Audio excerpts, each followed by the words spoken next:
Всем привет! В этом видео я отработаю AK5087B+, клавиатуру по цене пачки свитчей, где свитчи реально вышли дороже. А вы на канале Домашний обзор, и мы начинаем. И здесь начинается самое интересное. В эту клавиатуру будет вложена стоимость нескольких таких клавиатур по желанию подписчика, который ее решил собрать у меня. И, соответственно, это все делалось не просто так. Давайте посмотрим на комплект. В комплекте у нас свитчи, так и клавиатура собранная. Свитчи, кстати, AK Cream Yellow V3 Pro. Прикольные свитчи, бюджетные. Также нам положили дополнительные кейкапы с фирменным акским профилем, как основные. Кабели, обычный, ничем не примечательный. Два пуллера для свитчей и кейкапов. Донгл для подключения по радиоканалу и инструкция, которая есть на русском, потому что эта клавиатура продается в России. У нас есть пылезащитный чехол с выштамповкой АККА. В принципе, это норма, я думаю, для всех клавиатур иметь пылезащитный чехол либо кейс. Далее у нас есть гарантийный талон, потому что, опять же, она продается на территории России, поэтому это официальная поставка, у нас там будут значки ЯК и так далее. Сама клавиатура выглядит так. Пластиковая клавиатура с Doubleshot ABS кейкапами, бюджетными, но тем не менее Doubleshot ABS.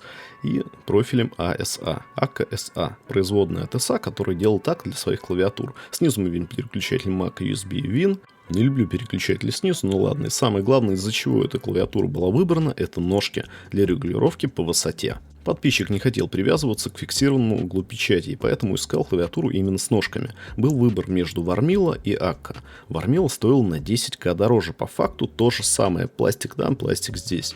И дорабатывать все равно в Silent, и разницы большой не было. Переплачивать 10к или не переплачивать. А это стоило прямо чуть-чуть дороже 5к. И давайте послушаем, как она звучит в стоке.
Как-то так звучит эта клавиатура. Ее по-любому нужно дорабатывать, стоки бы я ей пользоваться не стала, пока я снимаю свитчи и кейкапы. Рекомендую всем, кто пишет, что клавиатура за 30 плюс К звучат так же, как за 5К, пересмотреть просто два тайпинга впритык. Если для вас нет разницы, действительно лучше взять клавиатуру за 5К. В общем, сняли свитчи и кейкапы, мы видим голую плату, никакой шумоизоляции там нет. Плейт у нас алюминиевый, и это, кстати, хорошо. Так как у нас здесь трей-маунт, нам нужно будет притягивать плейт к корпусу. Давайте разберем эту клавиатуру. Берем медиатор, либо какой-нибудь тоненький съемник и начинаем отщелкивать аккуратно защелки. Задача простая: разобрать клавиатуру, чтобы все защелки остались целыми. Поэтому нужно делать все максимально аккуратно и ничего не поломать. Спустя некоторое время я все разобрал. Давайте смотреть на само литье пластика. Пластик не повело, литье в целом нормально, ни одна защелка не сломалась. И это, в принципе, очень хорошо. То, что пластик крепкий, его можно разобрать, не опасаться за то, что сломается какая-нибудь защелка. Но, с другой стороны, я и на супербюджетных клавиатурах их не ломал. Далее переходим к плейту. Плейт, как я говорил, уже у нас алюминиевый, у нас конструкция трей-маунт, он прикручен винтами и притянут к корпусу вместе с платой. Поэтому нам нужно открутить несколько винтов, снять плейт со стабилизаторами, снять родные стабилизаторы и заменить их на нормальные FL7MK V3, доработанные мной. И давайте посмотрим на шумоизоляцию, которая была заявлена. И по факту от шумоизоляции у нас только вот такой один кусочек порона. И все, и больше нет здесь шумоизоляции, к сожалению. Хотя, может быть, она есть еще под платой, в чем я сильно сомневаюсь, учитывая звук ведра. Нажимаем на сам переключатель, снимаем плату аккуратно, так как у нас здесь все-таки есть доттерборд, это дочерняя плата, куда вставляется USB кабель. И, соответственно, разъем аккумулятора, который не так-то просто снять. Нужно снимать за пластик, чтобы не порвать провода. Делайте это аккуратно, если будете разбирать. Сам пластик от переключателя мы можем ставить назад в отверстие и убедиться, что здесь нет шумоизоляции совсем. Вообще нет шумоизоляции, поэтому она так ведрит. Теперь перейдем к плате. Скажу просто, у АК плата мне нравится, по ним было мало отказов, если даже и были, то дело было не в них, но они все равно выслали их бесплатно. Эта плата бюджетная, мы видим, что тут отсутствует мультилей, непропаянный hot-swap сокет и диоды, но могли бы быть. И нет возможности установить PCB маунт стабилизатора. Но здесь hot-swap сокеты еще от Keil, что в нынешнее время большая редкость, потому что все ставят ноунейма, поголовно, даже АК и Монсгик. И почему они здесь? Да потому что плата 21 года. В принципе, те платы были, мне кажется, еще лучше, чем нынешние, поэтому это очень даже неплохо.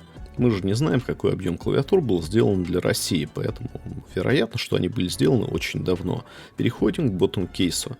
У нас здесь тоже пластиковый литой ботtom-кейс с ножками, аккумулятором на 3000 мАч. Есть отверстие для переключателя, которое мне не очень устраивает, потому что я буду прокладывать шумоизоляцию. И главное, чтобы этот переключатель достал до физического переключателя на плате. Да, это проблема вот с этим переключателем. Лучше бы он был где-нибудь сбоку, потому что положить толстую шумоизоляцию у меня не получится. Если мы посмотрим на плату, то вот на такую высоту он выпирает. И если не будет хватать высоты, он будет проскакивать, мы просто не включим клавиатуру в беспроводном режиме. И это очень печально. Поэтому будем класть тонкую шумоизоляцию, я думаю, Biplast 5K, чтобы он примялся. И надо посмотреть, как все это будет выглядеть. Потому что шумоизоляция здесь просто нужна обязательно, иначе она даже на сайлентах будет ведрить. Так как будет небольшой резонанс. После подключения кабелей к разъему я просто надавлю на плату, промну шумоизоляцию и попробую включить ее сзади.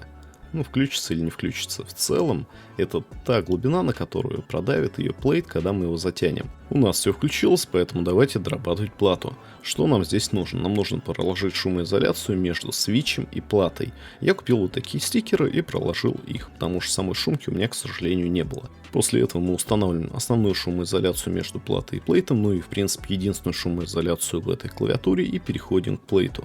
Что мы делаем с плейтом? Демонтируем старые стабилизаторы, устанавливаем новые стабилизаторы. Как я говорил, не будет больше видео, где я их смазываю и делаю холимод, потому что таких видео у меня уже много. Поэтому FL7MK-V3 уже с холимодом, уже смазанный оригинальной BDZ-шкой и оригинальным Crytex 205G0 мы устанавливаем в плейт.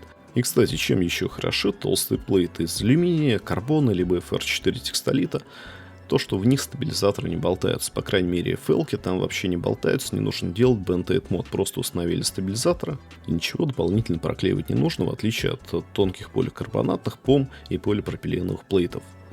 Устанавливаем плейт со стабилизаторами в клавиатуру, прикручиваем, и контрольная проверка, включит у нас клавиатура или нет.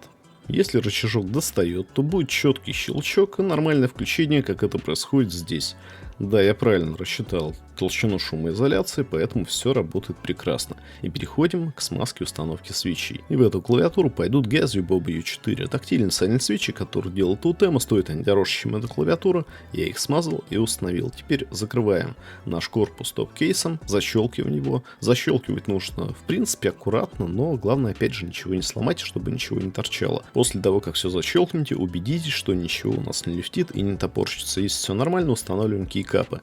Этот сет мы дизайнили примерно около месяца. Получилось очень круто в стиле Java. И я хочу, чтобы вы запомнили такими мои кейкапы, потому что это последний сет, который я сделал. Так как за нехватки времени я продал станок и оставил себе только сборку клавиатур без сублимации кейкапов. Попозже обязательно выложу пост, кто у меня купил этот станок. А сейчас давайте послушаем, как звучит эта клавиатура на сайлент свитчах после ее доработки.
И давайте перейдем к короткому обзору ПО. ПО стандартное, АК оно идет на все клавиатуры, включая магнитные. Здесь можно на главном экране поменять раскладку, какую вы хотите сделать, то есть переназначить клавиши, хоть на функции мыши. Я не знаю, насколько это будет актуально, но тем не менее, сделать можно. Также есть выбор слоев, я думаю, это все-таки профиль, так как 4 одинаковых раскладки нужны только для того, чтобы сделать их разными. Далее мы переходим в другие настройки. У нас здесь индикатор 24 выключен, индикатор Bluetooth выключен и минута. Я думаю, это время работы индикатора до того, как он найдет клавиатуру. И в принципе тоже можно выставить время поиска. Далее у нас настройка FN слой. Здесь все очень просто. Зеленые назначено, красные нельзя переназначить, свободные можно назначить, как и зеленые переназначить. То есть запомнили, что красные мы переназначить не можем. И все. Дальше макросы записываем любые и делимся ими. Что такое делимся, увидите позже. Свет. Это настройка подсветки. Световой режим всегда включен, это монотонный световой режим. Также очень много профилей на любой вкус. Можем выбрать любой цвет для монотонного режима. Можем выбрать ослепление, то есть яркость от 0 до 4. Далее переходим в пользовательский режим. Мы можем здесь назначить любой цвет на любой светодиод в клавиатуре. То есть даже загрузить фотографию и повторить ее на клавиатуре светодиодами. Что, кстати, очень прикольно. И сохранить свою работу, чтобы дальше и поделиться. И следующая вкладочка «Поделиться». Заходим в свет и видим, что многие пользователи просто загружали свои профили, которые мы можем скачать и установить на клавиатуру. То есть кто-то себе сделал какой-то рисунок, который вам понравился, вы можете его скачать, загрузить и потом по желанию отредактировать уже в пользовательском режиме. Если вы хотите что-то здесь изменить. Если ничего не хотим изменить, то оставляем. Если хотим поменять, то вместо фотографии пользователя мы устанавливаем абсолютно любой режим, который вы хотите. Например, монотонный. Далее, поделиться можно также макросами. И здесь интересная штука. Я все искал макросные инвокеры, но это, мне кажется, не актуально. Ion спам, просто спам. Чего там только нет на самом деле. Вы можете пролистать 216 страниц, и, возможно, найдете тот макрос, который вы хотели себе сделать, если его сделать сложно. А если не сложно, то смысл листать все эти страницы. Даже для Tekken 8 есть макроса. Но для того, чтобы делиться, нужно создать учетную запись. Теперь мы переходим в описание, мы можем проверить версию ПО, проверить версию прошивки.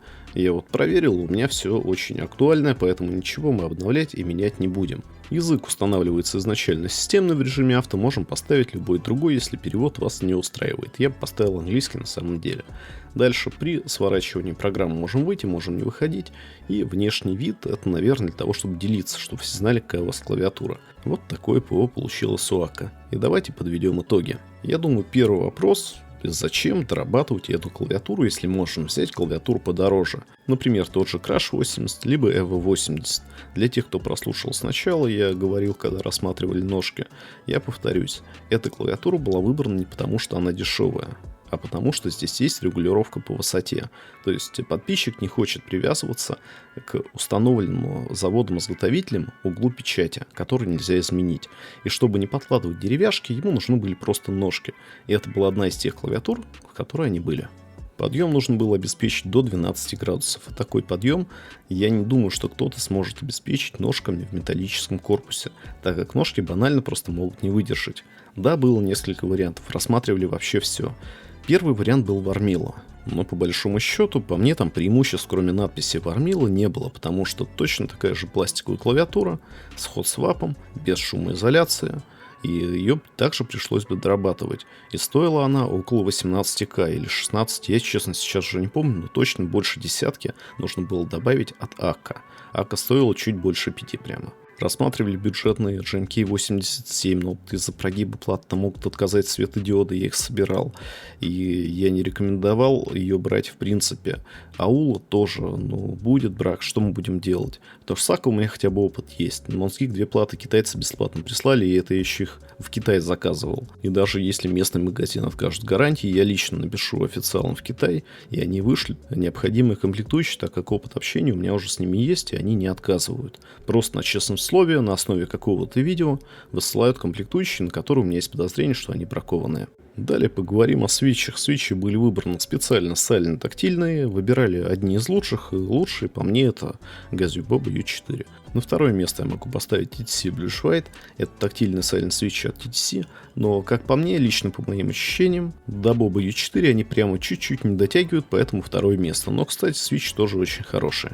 И пару слов по кейкапам, которые мы дизайнили примерно месяц. Я думаю, это лучший сет, который я изготовил за все время, потому что главная идея дизайна была у подписчика, я лишь воплощал ее в жизнь. И я понимал, что это будет последний сет, так как у меня просто нет времени этим заниматься. И переделывали столько раз, сколько было нужно, чтобы получилось все идеально. И так оно и вышло. Подписчику сет понравился, мне сет очень понравился.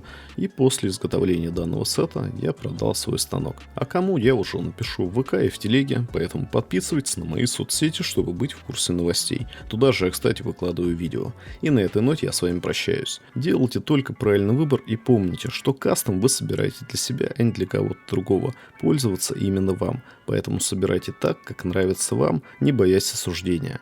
С вами был Домашний обзор. Пока.